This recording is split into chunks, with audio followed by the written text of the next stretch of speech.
Halo teman-teman dunia maya, semoga harimu menyenangkan. Kembali lagi bersama saya, advokat muda Curcil Siburian, yang terlahir di hutan, berpraktek hukum juga di hutan-hutan. Ini hutan.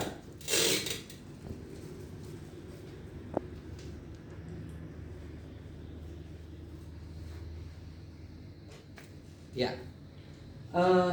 beberapa waktu yang lalu ada yang tanya pada saya seperti ini, Bang, kalau soal utang piutang tidak ada perjanjian di di atas kertas hitam di atas putih dan tidak ada bukti transferan, lalu bagaimana cara untuk menagih utang tersebut, Bang? Oleh jaksa, tuntutannya itu apa? Nah, pertanyaannya seperti itu membuat saya sadar, sehingga saya membuat sebuah konten ini ya, agar paham posisi jaksa itu sebagai apa di pengadilan, posisi pengacara itu sebagai apa di pengadilan, posisi hakim itu sebagai apa di pengadilan, gitu ya. Nah, langsung aja kita bahas ya, kawan-kawan. Ayo, sini. Nah, teman-teman, secara singkat saya jelaskan ya. Kalau hukum itu ya, kita bicara hukum, ada namanya hukum perdata. Nah, kemudian ada hukum pidana. Ada hukum administrasi. Negara. Nah, ada hukum internasional. Ada lagi hukum adat. Nah, ada lagi hukum agama. Nah, jadi dari skema ini teman-teman, saya mau sampaikan ya, ada banyak hukum di dunia ini. Tapi kita mau bahas di Indonesia secara praktiknya ya, secara praktiknya itu yang mau kita bahas ya. Agar teman-teman juga tahu memposisikan, ini ranahnya hukum keperdataan.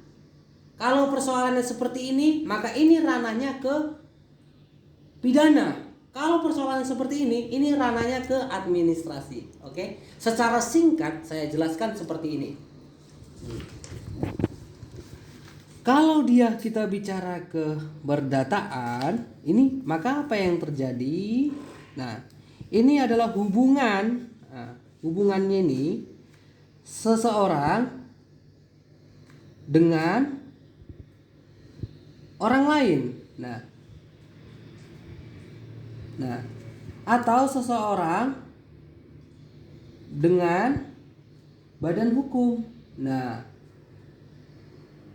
teman-teman, kalau kita bicara hukum itu ya, ini sebenarnya perlu dikaji lebih dalam lagi. Tapi saya mau kasih pemahaman yang singkat aja, supaya pengetahuan ini teman-teman bisa memahami secara garis besarnya aja ya, gitu.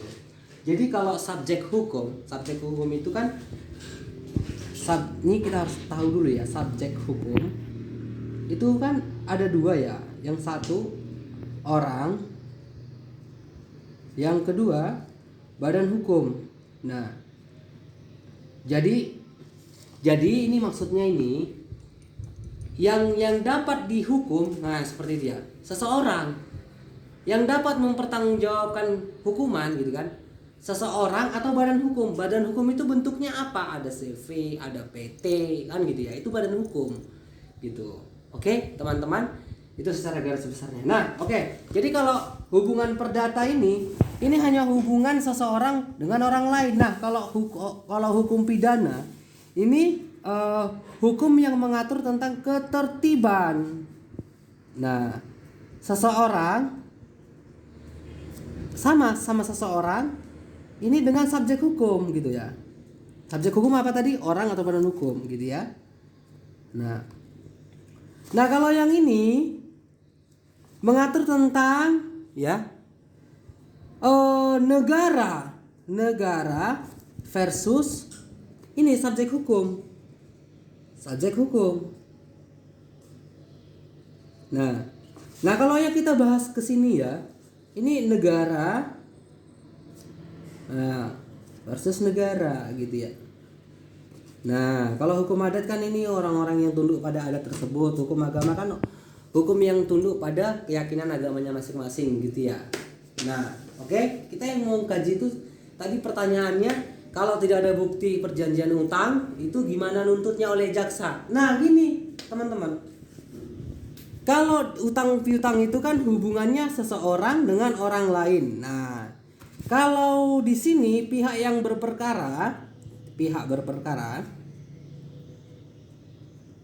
nah tidak ada jaksa. Nah, gitu ya teman-teman ya. Jadi kalau hukumnya hukum perdata itu tidak ada jaksa. Tidak ada jaksa gitu ya teman-teman ya. Jadi jaksa itu di mana?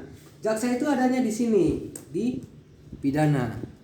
Nah, di sini ada jaksa, ada hakim, ada pengacara,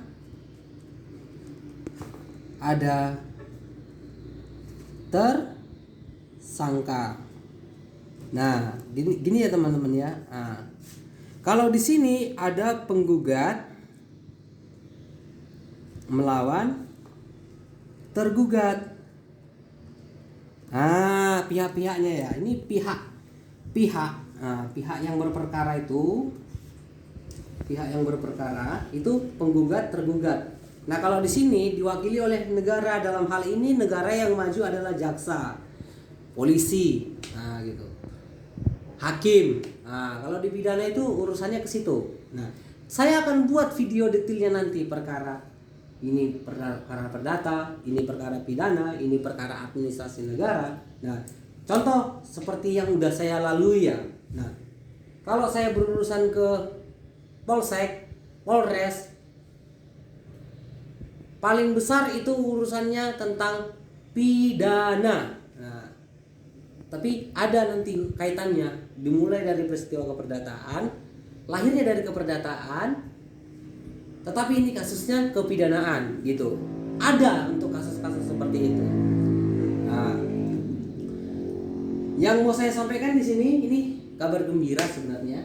Contoh ya, ini kalau dikasih sebuah contoh ya, kasus perdata. Nah, saya contohkan. Nah, ini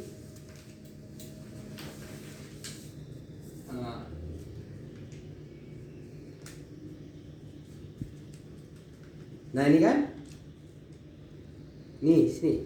Nah, ya, pemberitahuan ini saya laksanakan di tempat yang bersangkutan. Di sana saya bertemu dan berbicara dengan Churchill Siburan SA selaku kuasa para pembanding.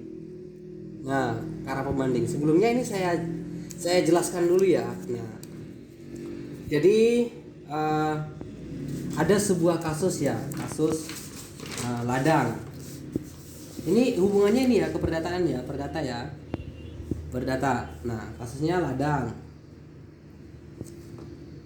Luasnya 14 hektar. Nah, dalam hal ini kita ke pengadilan. Nah, pengadilan negeri. Nah, di sini si 14 hektar ini putusannya lebih jelasnya saya kasih tahu ya pemahamannya. Kalah. Nah, lalu apa yang saya lakukan dengan tim? Kami melakukan banding. Nih, banding sini.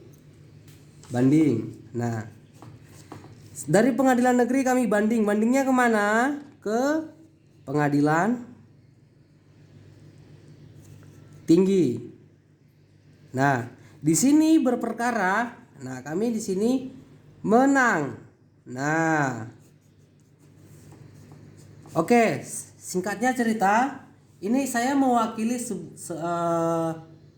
seseorang gitu kan, yang memiliki luas lahan 14 hektar.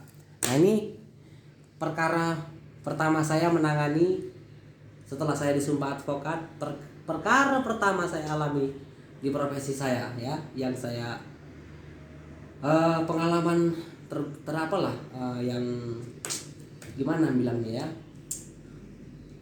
perkara nih saya baru disumpah advokat nih, langsung menangani perkara. Tingkatannya itu, tingkatan perkara yang saya tangani itu kan langsung pengadilan tinggi. Nah itu suatu kebanggaan tersendiri lah ya bagi saya gitu kan. Saya sebagai advokat yang baru dilantik langsung menangani perkara levelnya pengadilan tinggi dan hasilnya dikabulkan. Nah contoh seperti ini ya. Nah ini kan sini. Nah, pemberitahuan putusan pengadilan tinggi ya. Pemberitahuan putusan ini rahasia ya. Nah, pengadilan tinggi ya. Nah, tanggal berapa? Tanggal 24 Juni 2022. Nah, di sini, nah nih. Nah, di sini ya, mengabulkan permohonan banding. Nah, saya kan katakan tadi kan saya memohon banding nih. Nah, kemudian membatalkan putusan pengadilan negeri Teluk Kuantan. Nah, saya bermain di sini ya, maksudnya berperkara ya di pengadilan tinggi. Di sini saya tadi kalah, banding menang, gitu ya. Yang putusan ini dibatalkan. Nah, jadi saya tidak jadi kalah, saya jadinya menang. Itu dia ya. Saya mewakili, saya bertindak untuk dan atas nama yang memberi kuasa. Nah, itu tadi seseorang. Yang saya lawan seseorang lagi. Karena ini urusannya keperdataan, ini ke pengadilan. Di pengadilan tidak ada jaksa untuk urusan keperdataan. Ya. Nah. Tapi kalau urusannya kepidanaan, nah nanti tersangka itu kan, kalau saya dikasih kuasa nih, yang saya lawan itu jaksanya. Nah, jaksa kan yang menuntut dia, saya yang membela dia, hakim lah yang memutuskan. Nah itu kalau di hukum pidana gitu ya. Nah, terkait yang beberapa waktu lalu saya menangani kasus juga ke pengadilan ini tata usaha negara. Nah, biar kamu paham, ada kalau dia di sini. Kalau dia berkaitan dengan hukum administrasi negara, ini kita ke pengadilan tata usaha negara. Nah, kita bukan ke sini larinya ya. Kita bukan ke pengadilan negeri, bukan. Bukan juga ke pengadilan tinggi, tapi pengadilan tata usaha negara. Nah, apa persoalannya nih? Nah, kalau gubernur memberikan ini surat keputusan gubernur, nah, dirasa surat keputusan itu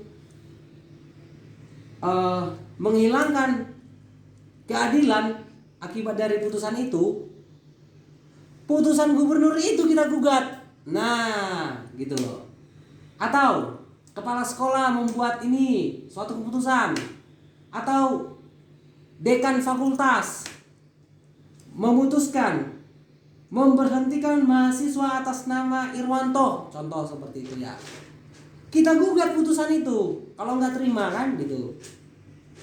Nah, jadi pemerintah mengeluarkan keputusan itu digugat.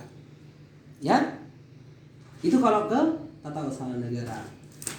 Nah, teman-teman, ini saya belajar nih ya. Tentunya bersama bidadari. Nih, bidadari. Coba sedikit. Nah, oke. Nah, artinya teman-teman, setelah kita mengalami masalah hukum, pahami kronologinya sehingga kita tahu duduknya masalah ini ke hukum yang mana. Apakah dia ke ranah perdata, apakah dia ke ranah pidana, apakah dia ranah ke hukum administrasi negara atau hukum yang lain. Nah, kalau kita kaji ke hukum adat, ini agak sedikit nih ya. Ke hukum adat. saya Cursil Siburian, Batak, Kristen. Contoh, kekasih saya adalah Prilly. Dia orang mana? Jawa Barat. Orang Sulawesi. Nah, tapi bukan Batak. Nah, kayak mana kami supaya bisa menikah dengan adat yang mana? Ya, diskusi kami lah itu ya kan. Nah, ini hanya canda gurau aja. Ini soal adat kan tunduk pada yang punya adatnya masing-masing gitu. Nah, mungkin itu saja yang bisa saya sampaikan, pemahaman dasar mengenai hukum. Saya yakin pasti akan banyak sekali yang belum kita pahami. Untuk mengkajinya nanti akan saya buat lagi konten-konten supaya kita saling memahami terkait perkara tersebut. Sekian dari saya. Terima kasih. Sampai jumpa. Salam keadilan.